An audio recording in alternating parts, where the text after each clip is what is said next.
Right, so today I'm going to see if we can fix this Amstrad CPC464 that Mark's given me on his way up from Sydney to Cairns driving, which is maybe 3,000 kilometres. I want to say it's a few days.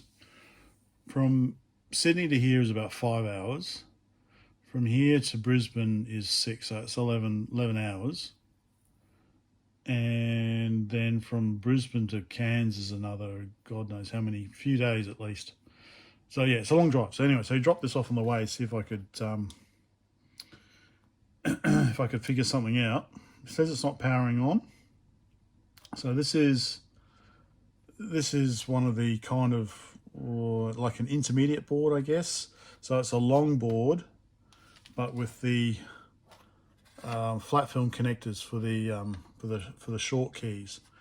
It's got space though for the ribbon cable for the original tall key keyboard. And it's also got space for the original 4007 as well as the new 410 gate array.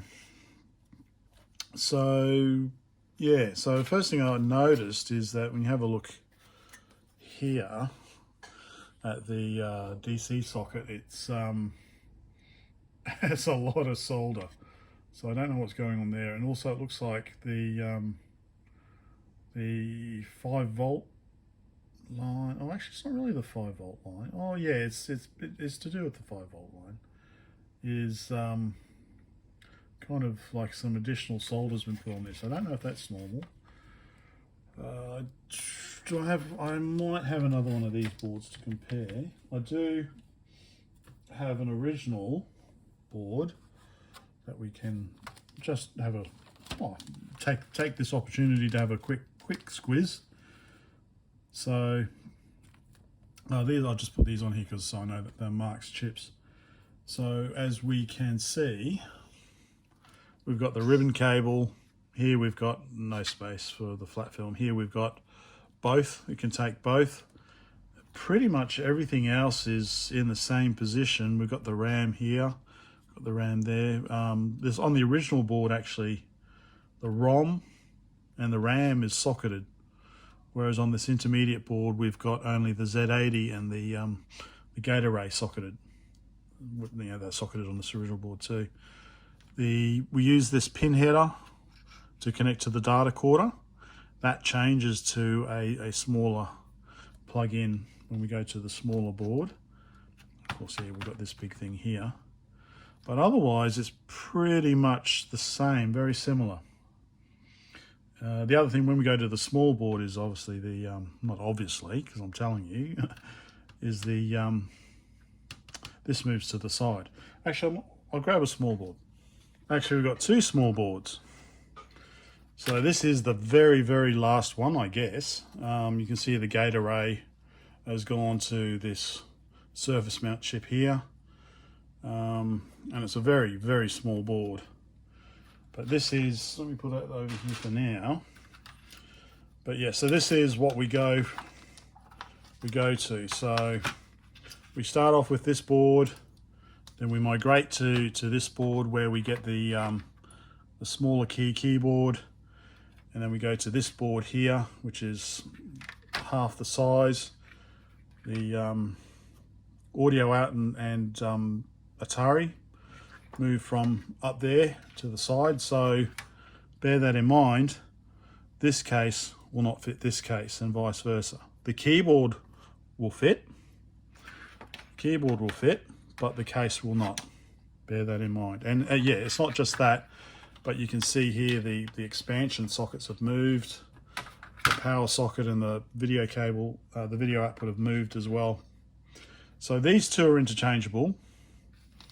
The tall keys and the short keys, same case, but short key and short key, no.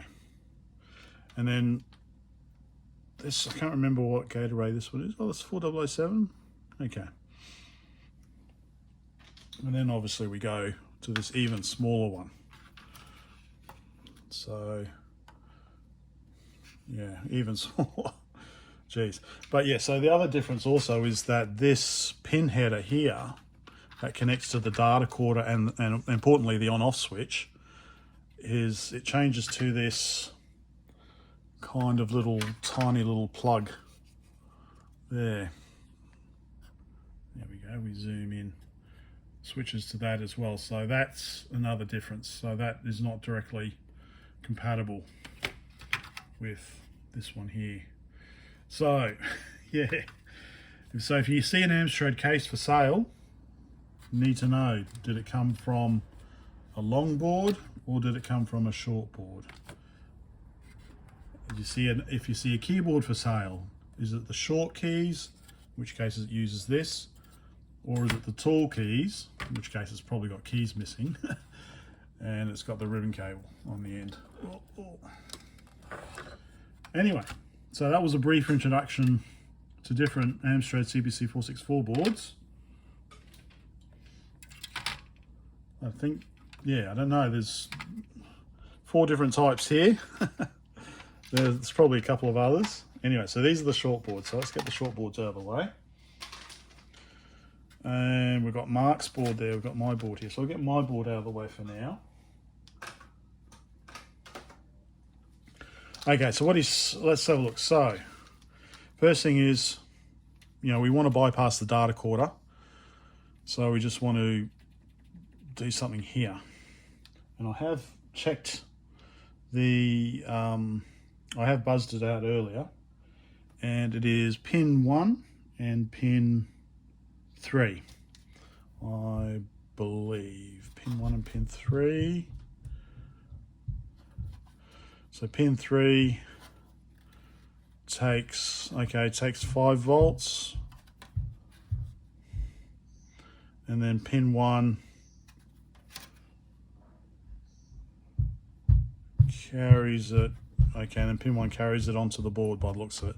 So we can bridge pin 1 and pin 3. Don't bridge pin 1 or pin 2 and pin 3 because that'll be short. That'll short it to ground, I think. So you don't want to do that. Pin 1 and pin 3. So let's get set up. Okay, so I've got 5 volts plugged in. Turn the 5 volts on.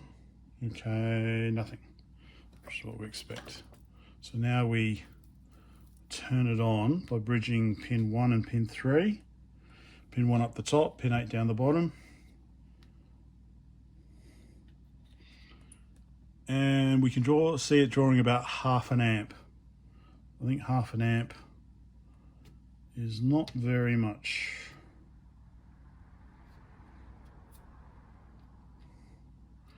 Okay, I think Mark said also that he wasn't getting any image out. So let's hook up. There we go. Yet another RGB cable I've had to make. This time a 6-pin for the Amstrad. Okay, unplug this one. All right, let me get this set up. Okay, yep, got it powered on, and yeah, there is no signal coming out. So, well, the simple things to do is just to swap chips. So I could do that. I have to check. I don't know what the pin out of the gate array is, so I have to check that one. But we could have a look if there's anything happening on the Z80 as well. So I'll get the oscilloscope, or should we use the logic analyzer? Logic analyzer is going to be, well, logic analyzer will be a good excuse to clean this mess up, actually. All right, let me think. Okay, yeah, I've reseated the gate array, no difference. I can't feel any heat on it at all. Whereas the Z80, I can feel it starting to warm up.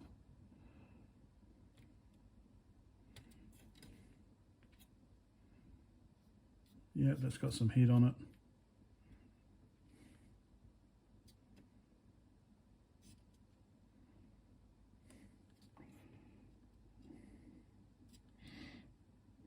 Okay.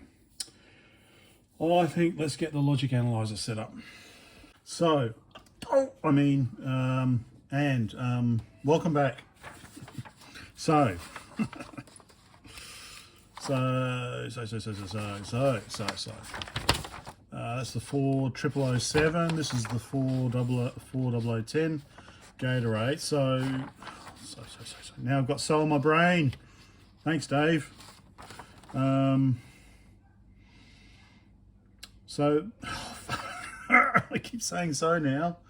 Eto. So that's the kind of the Japanese version is eto.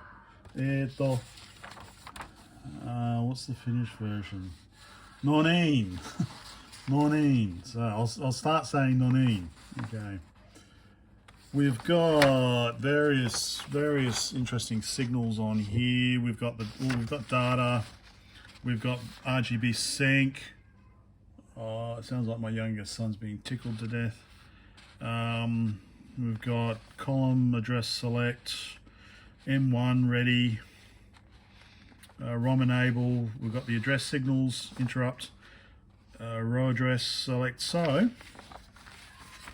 I've just got to charge up my trackpad because I tend to leave it on. Oh, my youngest getting tickled to death. So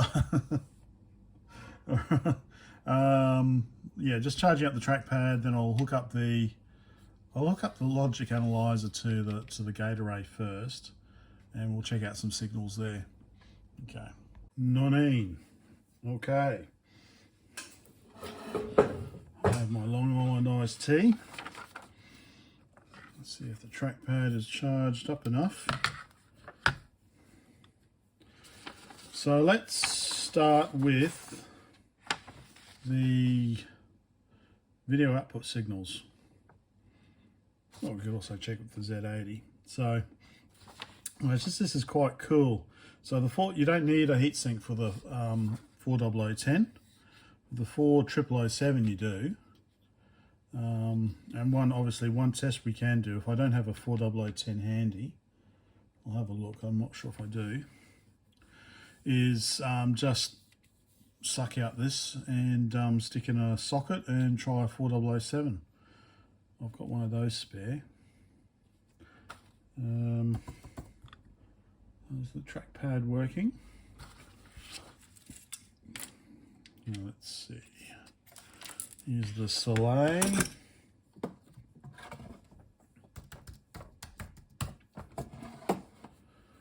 Okay, yeah, trackpad is working. Close Audacity. And I was going to tidy up, wasn't I? I still do need to tidy up.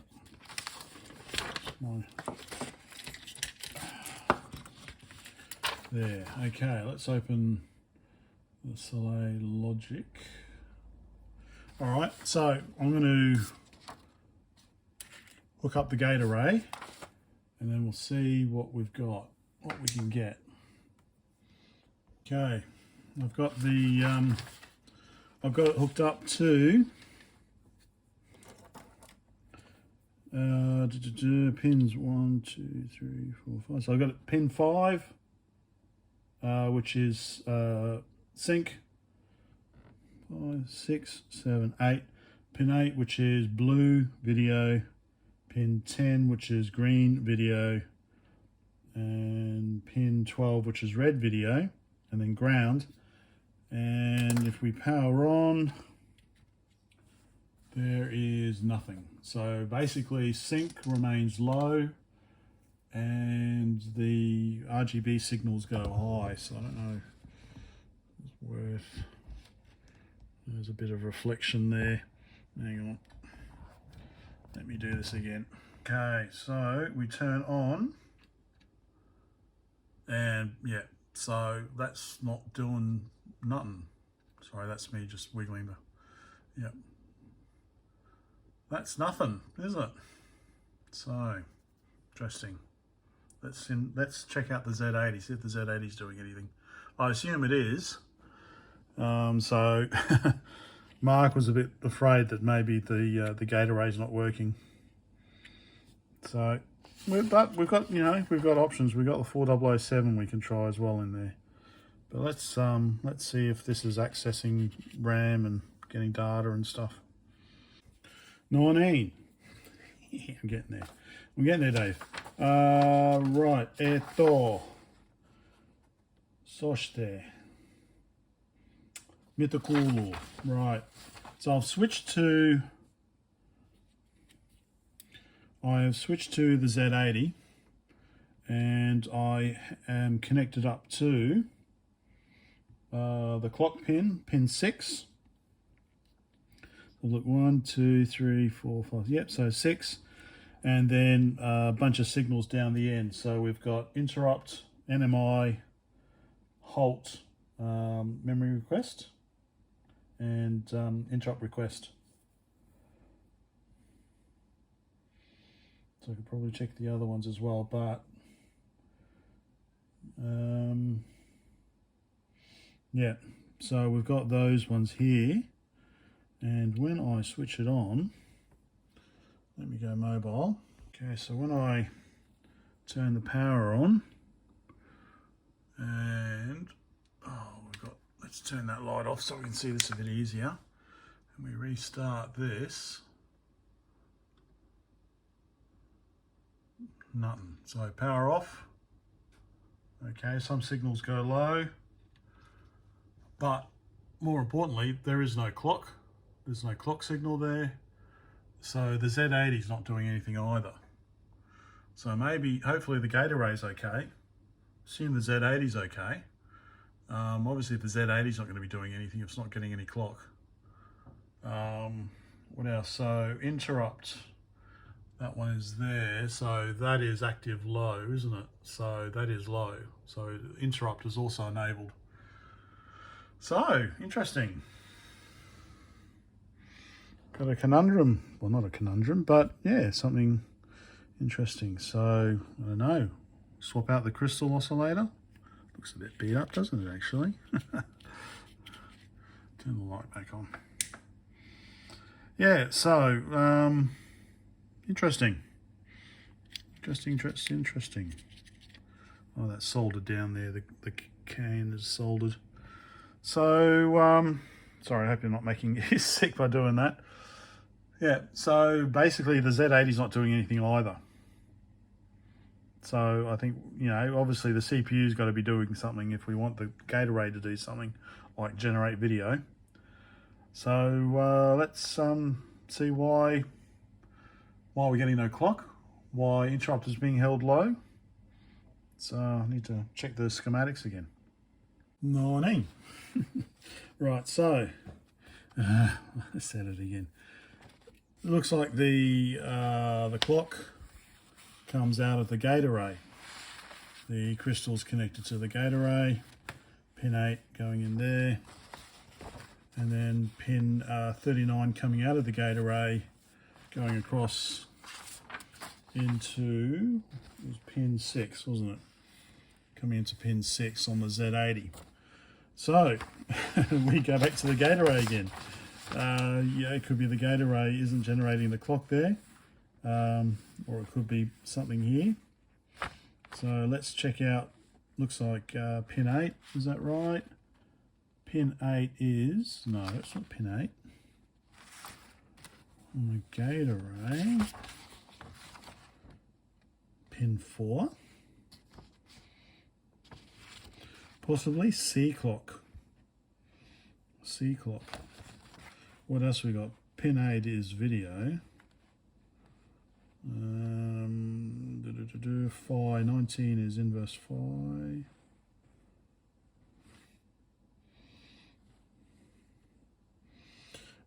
This could be 4007. Yeah, there we go. Crystal. Pin 8, crystal.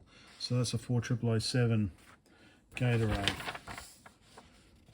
And we don't have an equivalent crystal on, all we've got is C clock on the 410.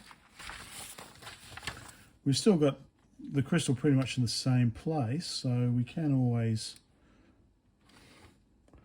see where it goes to. Yeah, all right. So that's the next thing to check, is whether there is a clock signal coming out of the gate array. Well, we know there isn't anything coming into the Z80. So is it the crystal or is it the gate array still? Let's have a look. Right, so first thing, I didn't say so, I said right, then I said so.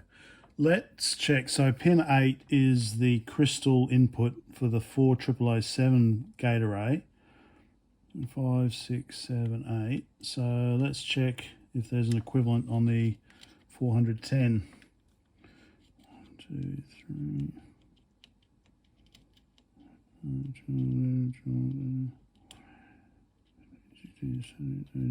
3. So it's 20. So nothing there. What's that pin? Yeah, that's pin 8. 21, 22, 23, 24. 24. Pin 24. Pin 24 is CK16. Okay, so so crystal 16 or clock 16 megahertz. That makes sense. So it's CK16. So let me reconfigure the logic analyzer. So we'll see what's happening with pin 16 on the gate array. Okay. Rightio, so I've got pin 16 and yeah, there's nothing. There's nothing being output. So that's why there's no clock going into the Z80. So next thing is whether it's the gate array or something associated with the crystal. So there is some, well, certainly for the 40007, but looking at this, it's pretty much the same. I'm not sure what chip. So I don't know if it's this one here. So what, these are NAND gates, aren't they? So there's a whole bunch of NAND gates that they just go through.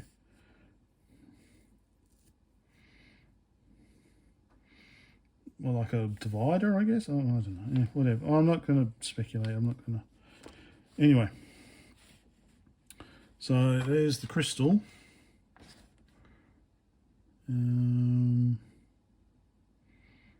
There's the crystal. Either feeding pin 8 of the 40007 or pin, what did I say, 24?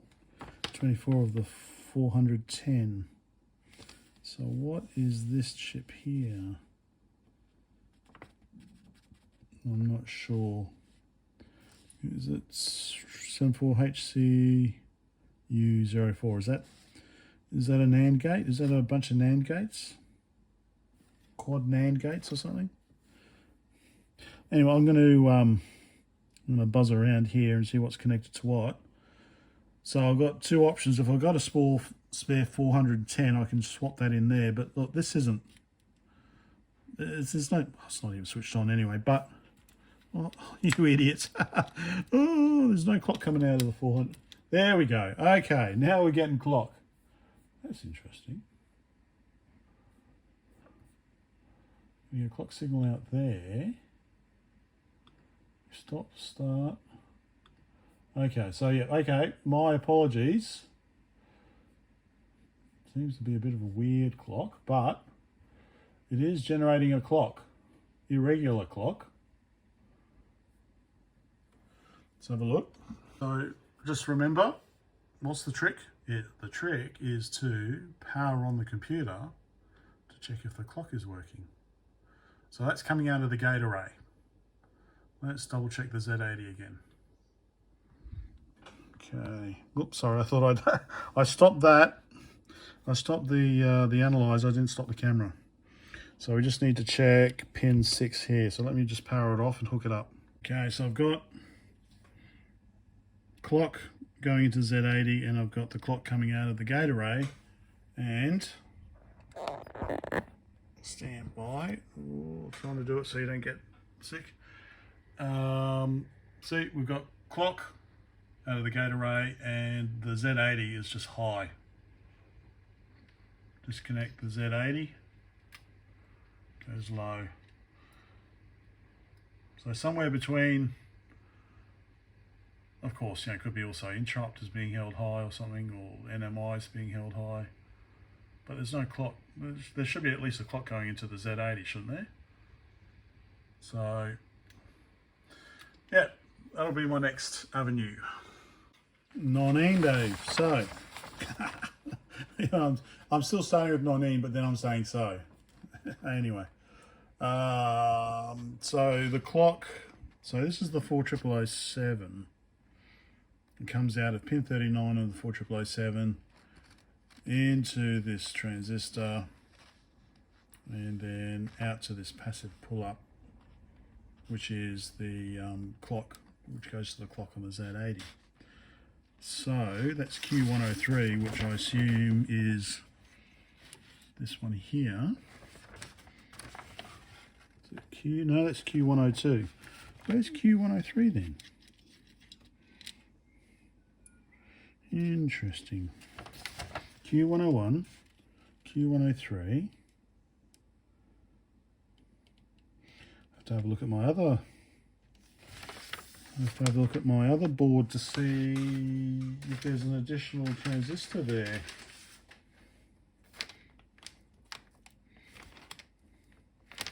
Oh, there is a, okay.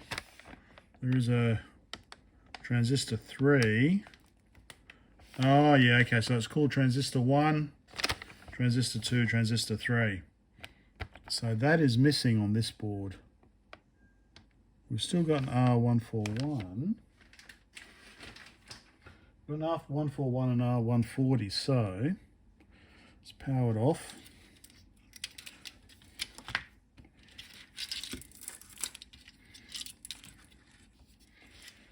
It looks like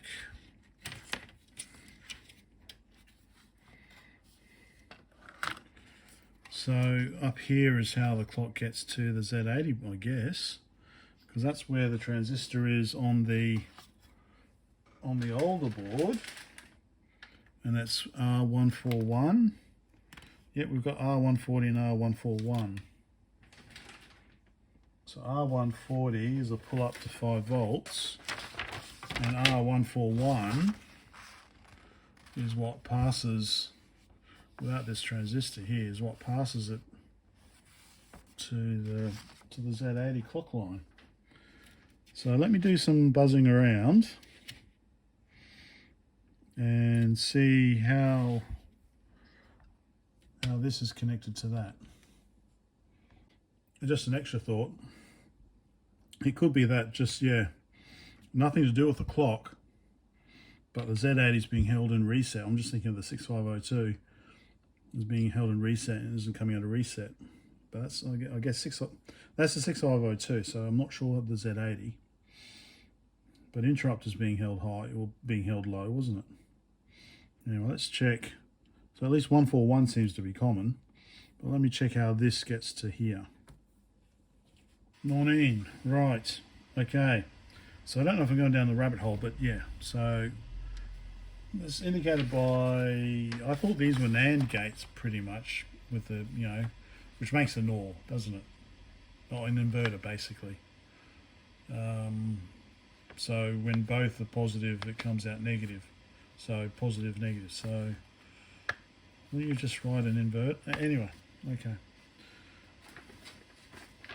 So looking at the 74HCU04, so it is an inverter,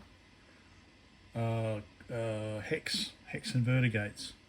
So I've got, basically goes pin 1 input, pin 2 output, and that's okay, we're getting output there. Pin 3 input, pin 4 output, that's okay, we're getting input there, or we're getting output there.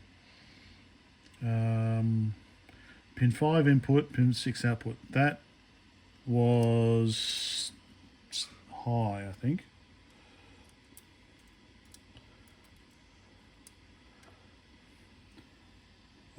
No, low.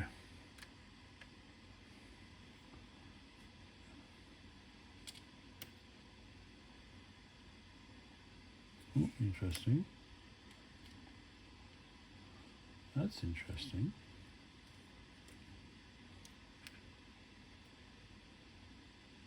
Okay. But basically the basically the other outputs are showing nothing. They're either low or high. But when I disconnect ground, so pin 7 is ground here. Interesting. So maybe there's something wrong with this chip. So let me change. Apologies, I know you're straining your neck there. I really should just capture this and edit in. So this is, I've got the ground pin connected, and when I disconnect it, okay, it's not so stable, but we're getting output on the other gates. Whether we should be or not, I don't know, because you look at the look. Okay, so again, this is the 4007, but we've got, you know, successive inverters, whereas we've only got 2 inverters showing any activity here. Although having said that, yeah.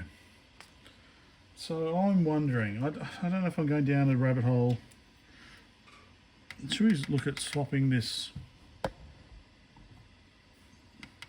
Maybe just swapping this gate out. Maybe this hex inverter gate. Because obviously the crystal will be working because we're getting output on the gate array.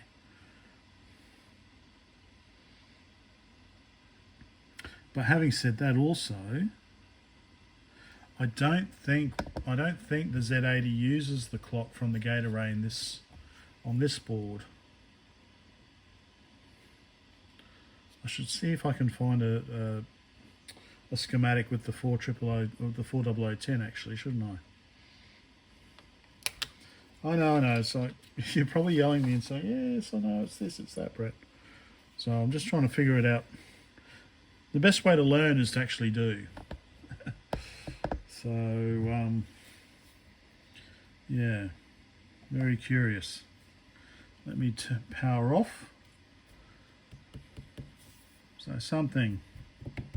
Of course, you know, I'm also reserving the right to say that it was because the Z80 was held in NMI or held in reset or something.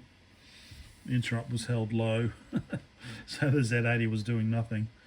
But we weren't seeing any clock signal coming into the Z80, were we?